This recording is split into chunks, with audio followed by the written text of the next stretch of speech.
नमस्कार सर्वांना, स्वागत आहे माझ्या चॅनलवरती सर्वांचं। तर आज आपण मटण अळणी किंवा मटणाची उकडची रेसिपी पाहणार आहोत। चला तर आता आपण रेसिपीला सुरुवात करू। हे मटण आहे, स्वच्छ धुवून घेतलेलं आहे। खडे मसाले देखील आहेत। आलं लसूण पेस्ट आहे, ही ओला लसूण घातलेला आहे मी त्याच्यामध्ये।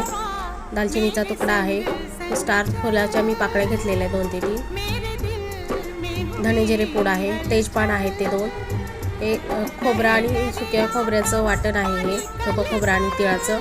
तर मी आता मटणाला 1 चमचा हळद लावून घेणार आहे, चवीनुसार मीठ टाकून घेणार आहे।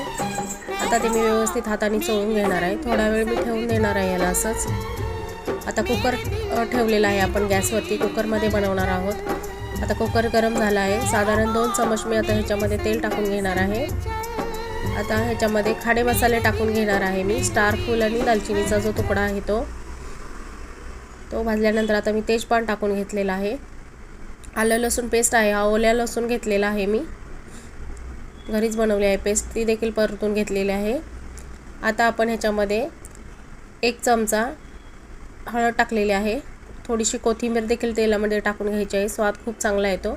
परतून घेतलेला आहे। आता आपण हे हळद मीठ लावून घेतलेलं मटण टाकून घेणार आहे। हे मटण आहे मी अर्धा किलो घेतलेलं आहे आणि ह्याच्यामध्ये हाडकाचं देखील घ्यायचं, ते आता व्यवस्थित परतून घेणार आहे मी।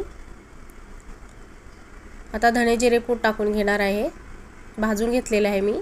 खोबरं आणि तिळाचं वाटण आहे सुकं, ते मी टाकून घेणार आहे। आता व्यवस्थित परतून झालेलं आहे। आता मी ताटावरती पाणी गरम करण्यासाठी ठेवणार आहे, पाणी लगेच नाही टाकायचं। आता हे पाणी गरम झालेलं आहे, हे पहा मी आता तुम्हाला दाखवत आहे। हे पाणी सुटलेलं आहे, आपण अजिबात पाणी टाकलेलं नाही आहे। आता आपण ह्याच्यामध्ये पाणी टाकून घेणार, व्यवस्थित मिक्स करून घेतलेलं आहे। आता मी हे पाणी गरम टाकून घेणार आहे ताटावरचंच। आता परत आणखी थोडंसं आपण पाणी गरम होण्यासाठी ठेवलेलं आहे, हे एवढं आता पाणी टाकून घेणार आहे त्याच्यामध्ये, जास्त पाणी नाही टाकणार आहोत। हे पहा, आता ह्याला मी 4 शिट्ट्या लावून घेतलेल्या आहेत। 4 शिट्टीमध्ये आपलं हे बकरीचं मटण आहे। तर कसं झालं आहे आपले अळणी मटण, नक्की कमेंट करून सांगा। तुम्ही देखील अशा प्रकारे बनवून खा। असेच नवनवीन व्हिडिओ पाहण्यासाठी प्लीज माझ्या चॅनलला लाईक, शेअर आणि सबस्क्राईब करा। तर कसं झालं आहे अळणी मटण कमेंट करून सर्वांनी नक्की सांगा।